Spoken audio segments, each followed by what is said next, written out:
What's up, everybody?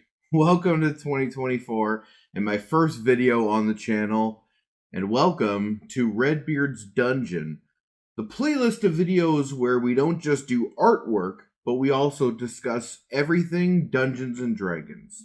So, for the first video of 2024, I was trying to figure out what to do, and it just so happened that near the end of 2023, I've had a lot of people asking me about D&D. And specifically what it is and how to play. Whether it's friends or family, they all kind of say the same thing. You know, we think it looks cool, and I've heard good things, and I heard it's really fun, but I don't know how to play. I don't really know anything about it. And I've had some people even ask me, would you run a game for me? And I thought, yeah, that'd be great. I'd love to. As a forever DM, I love running games for people, so I had no problem with that. But I also thought, it'd be really cool to make a video to show those people exactly what the basics are of D&D. And I also figured it would be handy for just about everybody. So if you're on my channel, most likely you're following because of my D&D terrain and some of my other videos. I believe you're probably already pretty familiar with Dungeons & Dragons. But even if you have friends and family who've been asking you what D&D is, this video could be really great for them too. So I'm not going to get into really complicated features and character builds and a whole lot of detail. This video is going to be the absolute bare bones basics of what D&D is, so that people who aren't really sure what it is get a strong grasp on it. And if they were to watch this video and then play a game later that same day, they would be much more familiar with the mechanics of the game and what it's all about and be more comfortable just diving right in. Now, I do have a video out already for character creation where I use d&dbeyond, which I believe is the best tool for new players to build a character because it will explain every option and every choice for your build. So I'm going to try to link that in the video here. So if you'd like to take a little bit more time after this video, definitely maybe watch that video, bring up D&D Beyond, and make a character and kind of follow it through, and you'll have a much better grasp on how to build the type of person that you want to play in the game. Alright, so I'm going to break this video up into 5 sections. I'm going to try to make it as short as possible, but most likely it's going to be a bit of a longer video, probably around 30 minutes or so. If there's a section that you feel like you already have a good grasp on, feel free to skip ahead to the parts that you don't know, and we'll make sure that you're as ready as possible to dive into a D&D game today. Alright, so section number 1. What is D&D? Dungeons & Dragons. The best way I can describe it is that it is a collective storytelling adventure set in a high fantasy setting. Now, high fantasy typically means usually medieval, although it can be modern, it can be industrial age, ancient times. You can really set it in different time periods, but you have to make sure that it has fantasy creatures and magic and adventures and things that don't really exist in our world.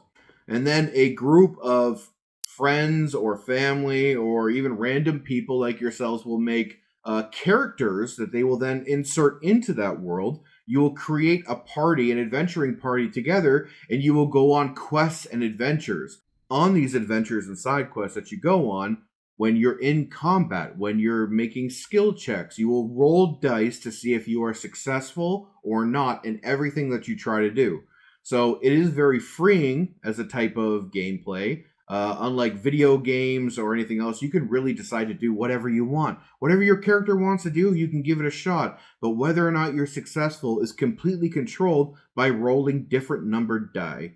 And that is basically the crux of D&D. Adventuring, having a great time, playing as characters in a fantasy world, and rolling dice to see if you roll high enough to succeed or low enough that you fail.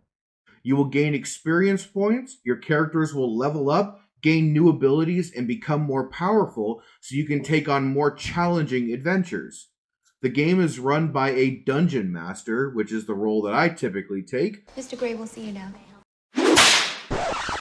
Nope, Nope. Not that kind of dungeon master. Nope.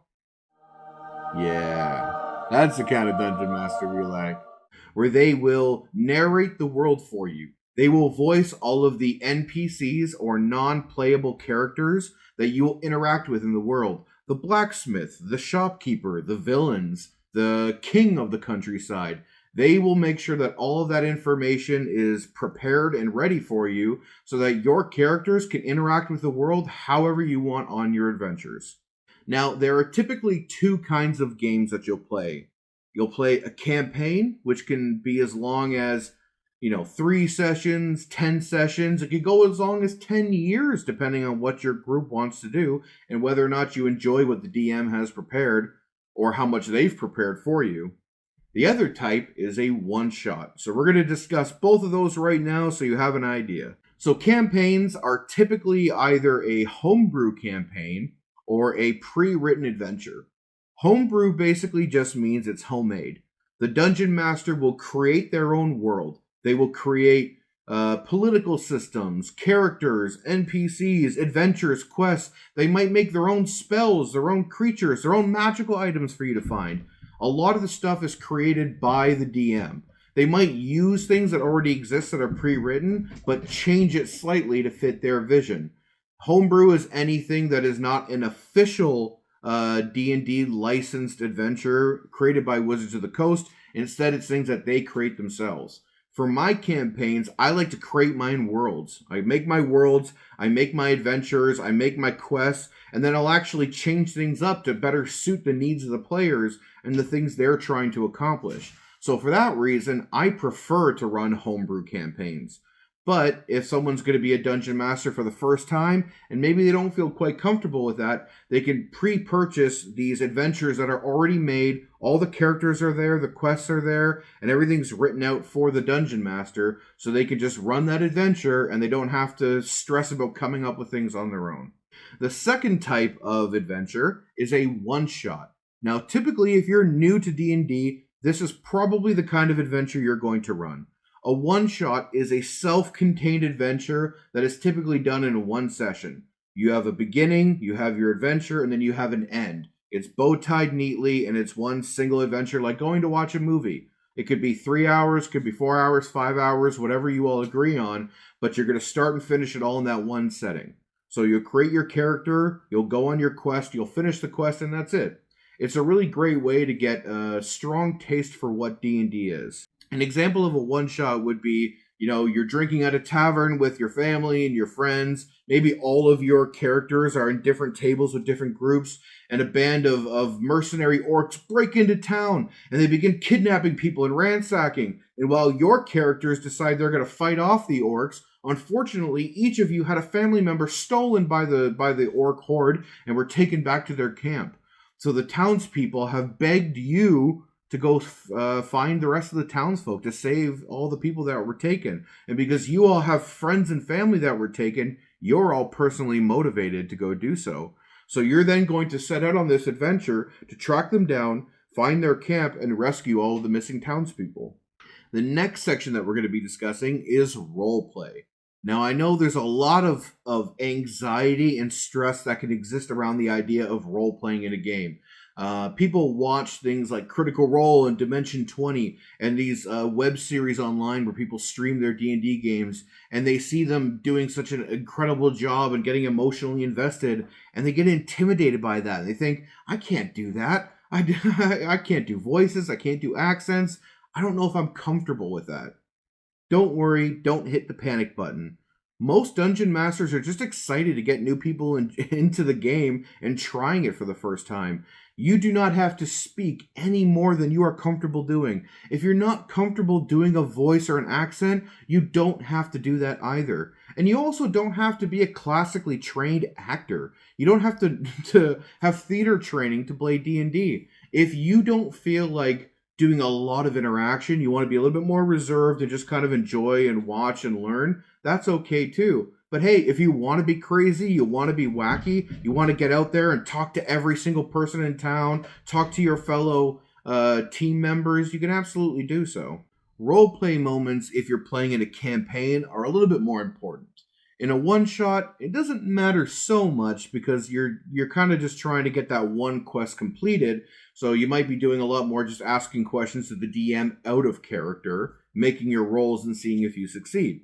So in these longer campaigns, you're typically going to be doing more talking with NPCs, characters that you find, villains, suspicious folk, allies, people that you're going to interact with a lot, because those NPCs might have information that's going to help you later on in the long game of your campaign.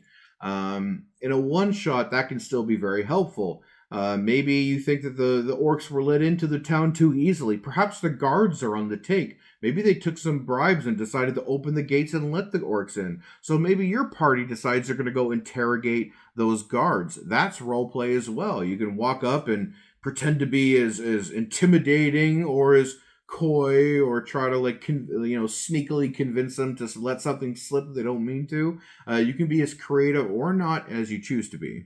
We're pretty much getting into the very next section of our video, so we're going to dive right into that to help us kind of explain how you can achieve those things. The next section of our video is skill challenges. So skill challenges are rolling a dice to see how successful you are in an attempt to do something that does not involve attacking or casting spells. So if you see a tall wall and you say, I want to try to climb that wall, the dungeon master will ask you to make a certain type of skill check. They might ask you to make an acrobatics or an athletics check. Every single character has a table called skills. And so you will look on that table and you will look to see what number you have beside that particular skill. You might have a plus number or a negative. So let's just say, for example, you have a +4 on your acrobatics and the dungeon master says make an acrobatics check. You are then going to take a 20-sided die right here. That is the main dice that you're going to use when you're attacking, when you're rolling checks. Your main dice is always going to be a 20-sided die. So let's say you have that +4. You're going to roll the dice, and whatever number it is, you're going to add 4 to it. Now, the dungeon master is going to set a difficulty level for that attempt, whatever you're trying to do. The DC of the challenge, or what they call the difficulty class of the roll, is up to the DM. They might tell you what it is, they might not. Let's say that this wall has all kinds of bricks that are kind of like positioned outward. It was hastily made, so it looks like there's a lot of anchor points for you to climb up on, so it might not be that difficult to get up the wall. Maybe the dungeon master sets the DC or the difficulty class or dice check to 10. You have a +4. You only ever have to meet that or exceed it. So all you have to roll is a 6 in order to succeed.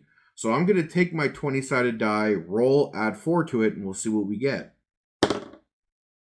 I rolled a 4. So +4, that's 8. Unfortunately, I would fail that check. And then the dungeon master would describe something. I try to make failures kind of funny so that the person doesn't feel too bad about it. It's kind of a joke that everyone can laugh about. And Freya, I'm filming. I'm filming right now. I'm filming. Say hi to everybody. Okay. Now you go. Now you go down. I would say something like, you look incredibly acrobatic and and dexterous as you climb these bricks and you scale the wall. The rest of your party watches in amazement, and with an arrogant smirk, you look back and wink at them. And as you do, your fingers lose their grip on the top of the brick. Your eyes go wide as you suddenly slip, losing balance, fall down, and plant directly into a puddle of mud that splashes over the faces of your allies as they laugh at you while also annoyingly wipe the mud from their faces. Sometimes you can make it embarrassing like that. Sometimes you can just keep it simple. Oh, unfortunately, you attempt, but you can't quite get a grip hold on the bricks, and you're unable to scale the wall. Something simple like that. Other than athletic challenges, there's also types of challenges where you're interacting with objects or people. You might try to pick a lock, which would involve a different kind of roll. You might try to intimidate someone into telling you the truth. Or maybe they're telling you something and you're not sure if they're lying or not. So you're going to do an insight check to determine whether or not they're telling you the truth. And then that NPC, or maybe even one of your fellow players, will roll a deception check to see if they convince your player that they're telling the truth. So again, the very basic info that you have to take away from this is if you're ever making a skill check, you just find it on your character sheet, see what the number is beside it, roll a 20-sided die, and see whether or not you succeed or fail. The next section that we're going to get into is combat.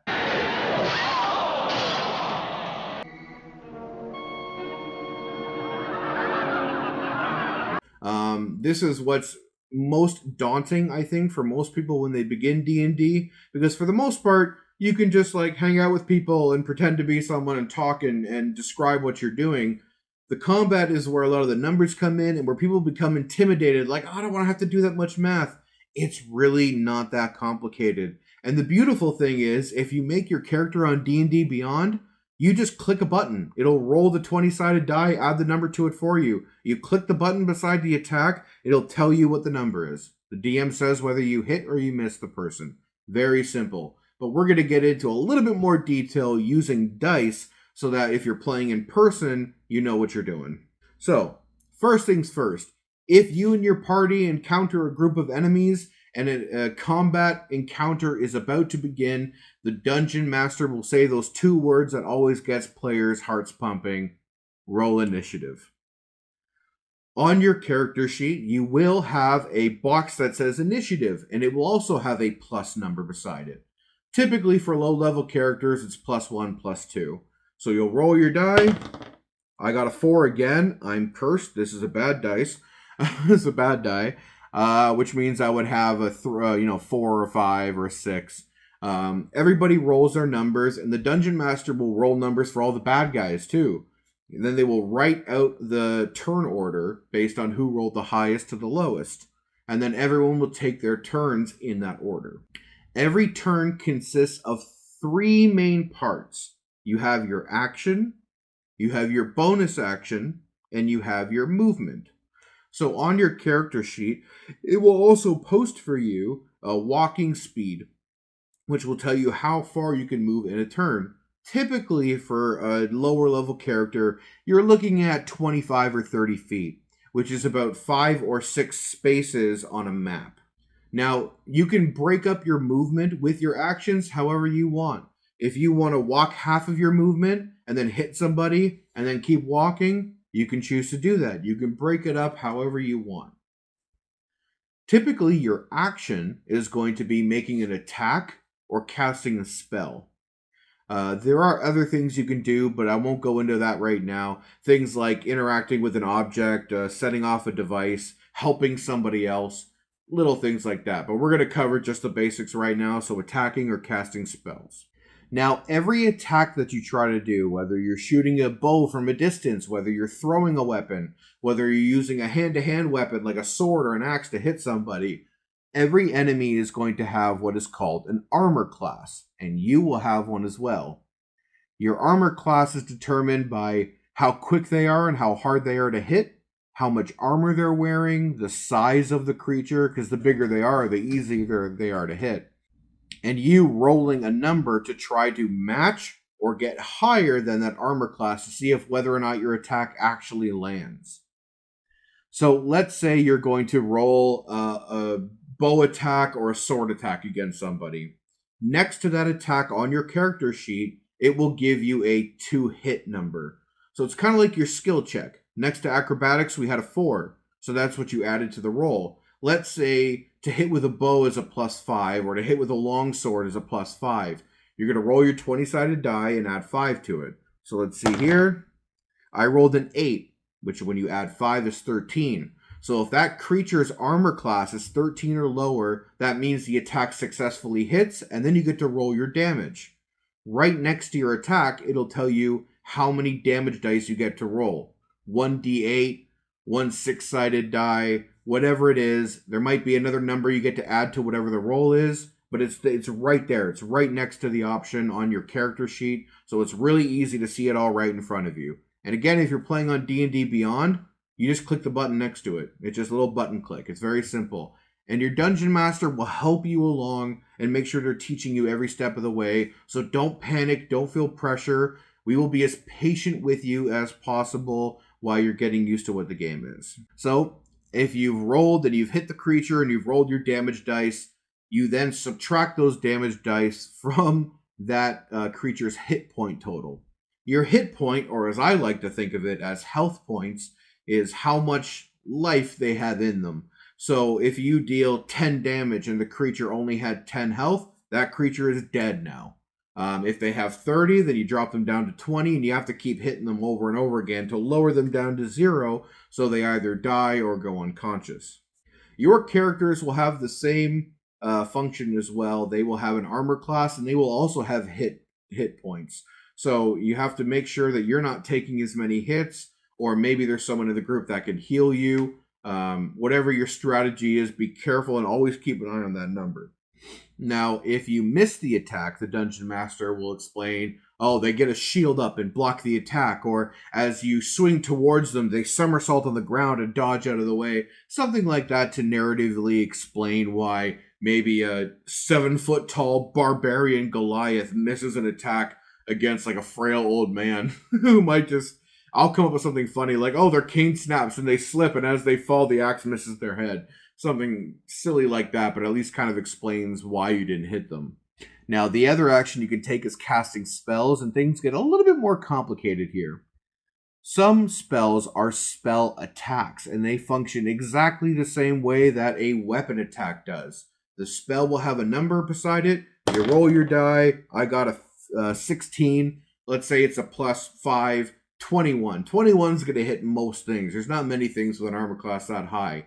Then you're going to roll the damage dice next to it, see how much damage you do to the creature, and that's it. Sometimes the creature will be able to make a skill check to avoid part of the damage. So if they have to make a saving throw, dexterity saving throw, wisdom saving throw, the different types of skills that players have, their abilities, there'll be another section for saving throws, and you look and see what your bonus or your negative is to that, and you roll to see if you can reduce the damage. If it's something where it hits an area and you get damaged if you're in the area, typically those kind of spells will allow the targets a chance to try to dodge out of the way or resist the effects and maybe only take part of the damage. There are also spells that don't do damage, but they do other things. Spells that will blind your opponents, spells that will make them deaf, spells where roots will wrap up and entangle them, making it difficult for them to move on their turns. There's all kinds of different spells that you can do, but the idea is typically the same thing. You're either rolling a die to see if your spell hits them, or you cast a spell automatically, and then they have to roll to see if they can resist the effects of the spell. So that's our movement and our action. Then we have bonus actions.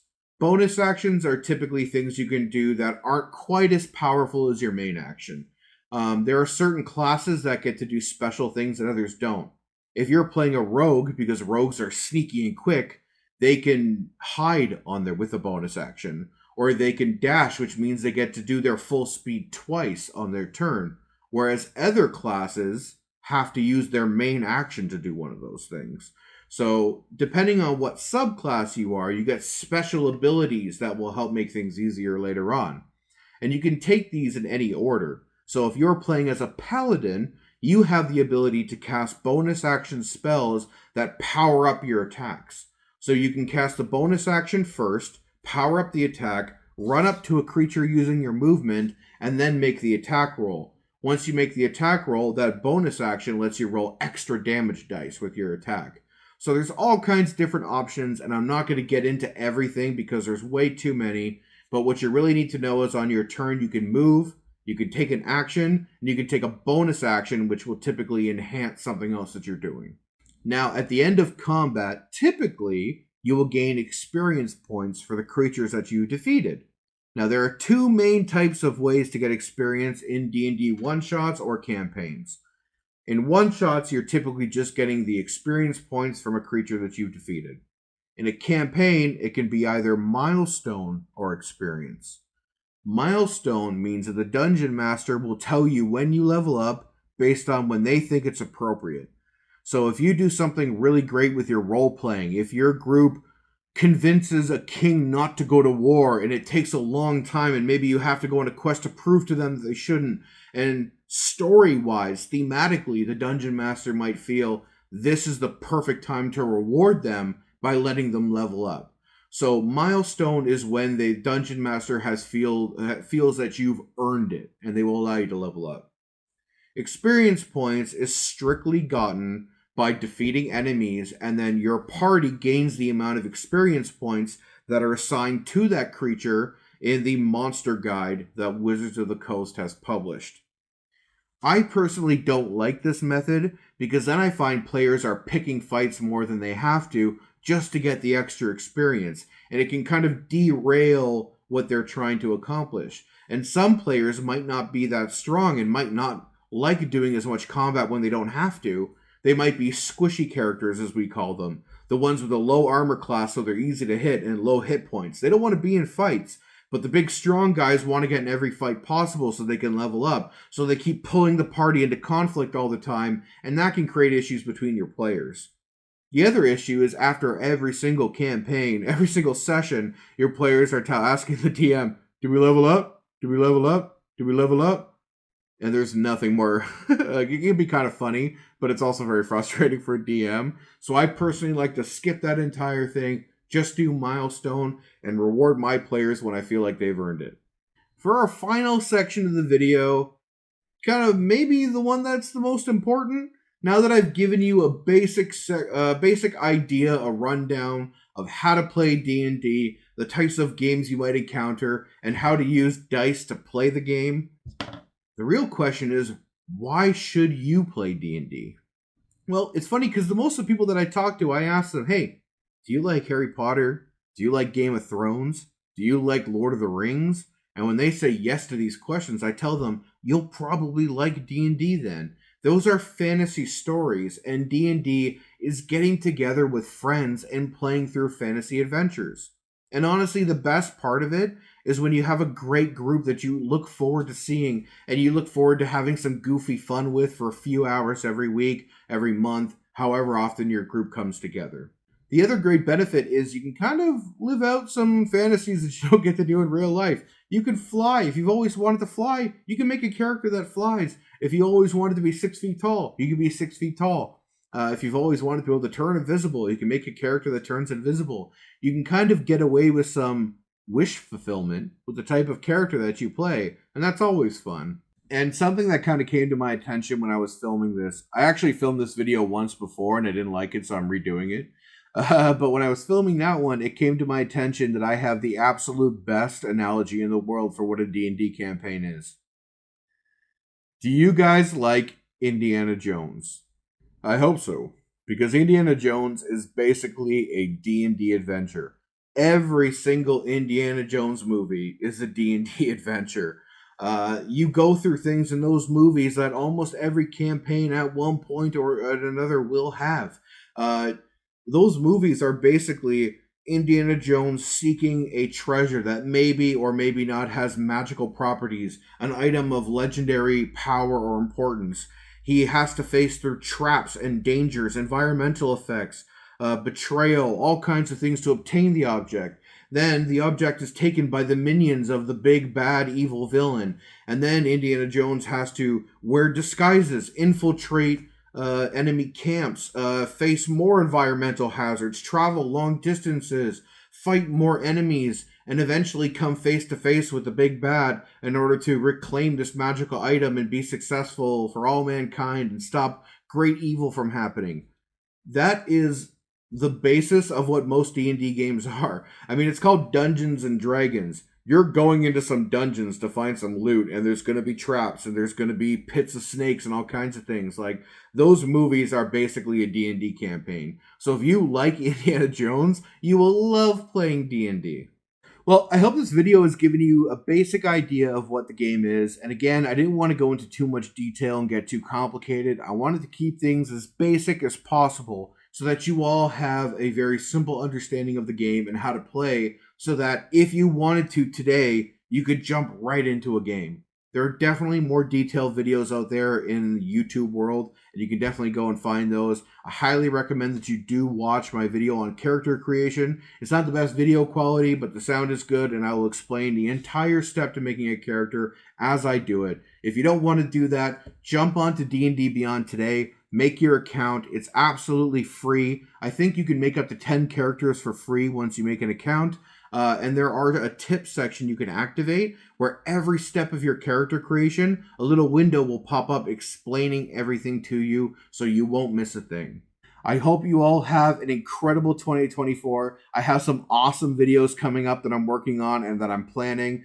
Who knows what madness is going to unfold this year, but I'm so excited to have you all joining me on Redbeard's Dungeon and Redbeard's Workshop. Until then, be creative, have fun, be wacky, and we'll see you next time.